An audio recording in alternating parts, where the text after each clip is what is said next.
Hey guys, okay, I wanted to record a quick little video to show you what you're going to be working on today because it can be kind of confusing.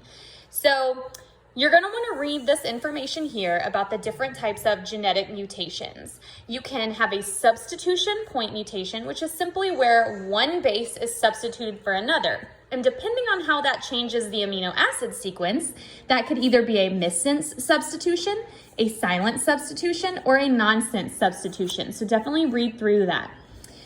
If a base is deleted or inserted, that is going to shift the entire reading frame because the ribosome is still going to read the bases, 3 bases, or 1 codon at a time. So we call a deletion frame shift mutation, or an insertion frame shift mutation if an extra base has been inserted. Okay. So here's what you're going to do. You are going to figure out if this is the original DNA sequence, what is the amino acid sequence that is supposed to be coded for? So the way you're going to do that is you are going to transcribe the DNA sequence and then you're going to translate it. Okay, so I've already started transcribing here, right? If this is my exposed gene, my exposed DNA sequence, what would be my transcribed mRNA sequence? So you can see I've started here. If the first codon on my DNA molecule is TAC, my first codon on my mRNA that RNA polymerase would put together would be AUG. UGG. AAC. Remember, we're using U's because we're building a molecule of RNA. So I'm going to keep going here. You check my work. So it would be CGC. Okay? And you'll notice I'm drawing, the first thing I always do is I draw a vertical line every 3 bases just to help me keep track of my codons. That way if I make a mistake, it's a lot easier to fix. Okay, so then U, G, C, and then A, U, G, A, the greatest codon in the world. Go dogs. Now I'm going to translate this as if I were a ribosome. If I were a ribosome and I read this mRNA sequence 3 bases at a time, what amino acids would I put together during translation?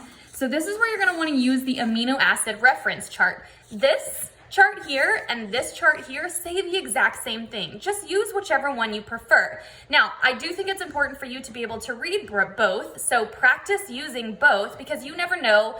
Let's say in the EOC, they have this chart. You want to make sure that you know how to read it. You never know which one they're going to use.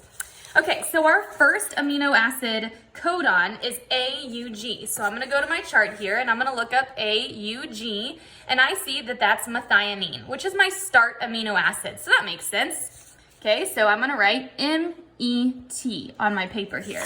Then I'm going to keep going. My next one is UGG. You start in the middle and work your way out. UGG, TRP. AAC. AAC, ASN. It's kind of fun, right? It's kind of like decoding something. CGC, CGC, ARG. Okay, I'm not gonna do the last 2 because I want you to figure those out. But this is my amino acid sequence that I'm supposed to get.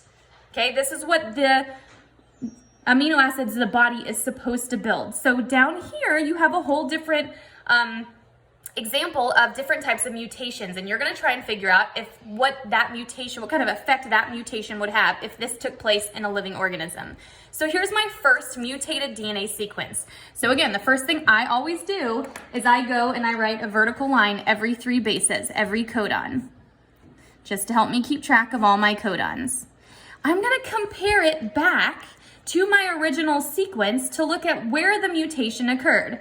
Okay, so I've got TAC. Oh, but look at this second codon. It's supposed to be ACC, but instead I have ATC. So I'm going to circle the change, and I'm going to circle it down here when I do my mRNA sequence as well.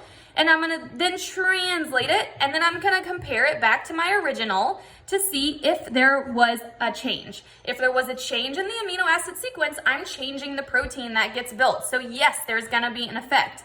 If I don't change the amino acid that gets built, then I'm going to write no, there is no effect. And then to identify the type of mutation, well, first of all, I know this was a substitution because all I did was swap a T for a C. There was supposed to be a C, and instead I had a T. So I'm going to look down here to see what it did to my amino acid sequence. If it changes an amino acid, that's going to be a missense substitution, point mutation. If it doesn't change the amino acid, it would be a silent substitution, point mutation. If it changes it to a stop too early, then that's going to be a nonsense substitution, point mutation. Okay, so I'm going to circle the... All right, then after you do your different mutated sequences, you're going to answer these analysis questions here. So make sure you answer those. That shouldn't be too hard. On this next page here, you're going to look at a real protein sequence. This is the sequence that builds the protein hemoglobin in your body. So you're going to transcribe and translate what are the amino acids that are supposed to be in hemoglobin. And then you're going to look at the hemoglobin sequence in someone who has sickle cells. Okay, and see how their hemoglobin compares to what it is supposed to be. And then next in part 3 here, you're going to look at different types of whole chromosome mutations. What you've been looking at so far are what we call gene mutations because they're affecting one single gene. These are mutations that affect whole chromosomes. So you're going to see if you can match what's happening in these pictures here. And then last is some practice with chromosome number mutations, which this should be familiar with to you because we practiced with karyotypes back when we learned about meiosis. So like on this first one here, you can see this is a problem, right? Instead of our 21 chromosomes, we have 3 in this picture here. So you might have to do a little bit of research because some of the questions ask you like, what would be the impact on the individual? What kind of expected symptoms would you see? That sort of thing. So see if you can figure out this one and this one as well. And that is what you are doing today. So make sure you get that completed and submitted into CTLS. Y'all have a great day.